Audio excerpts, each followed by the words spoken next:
વૃંદાવનના સંત પ્રેમાનંદ મહારાજની પદયાત્રાનો આસપાસમાં રહેતી મહિલાઓએ વિરોધ કર્યો હતો અને ત્યારબાદ પ્રેમાનંદ મહારાજના આશ્રમ દ્વારા એક નિવેદન જાહેર કરવામાં આવ્યું હતું, જે મુજબ તેમની નાદુરસ્ત તબિયતના કારણે તેઓ રાત્રિના સમયે કરતી પદયાત્રા હવે નહીં કરે તેવું જણાવવામાં આવ્યું હતું અને થોડા દિવસો બાદ તેમની યાત્રાનો રૂટ પણ બદલી નાખવામાં આવ્યો હતો।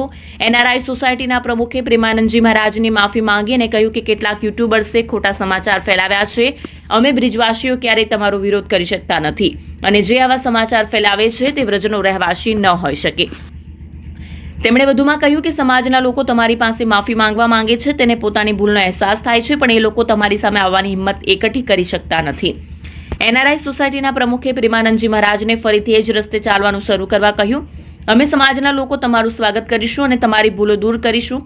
પ્રેમાનંદજી મહારાજ પણ આ વાત સાથે સંમત થયા।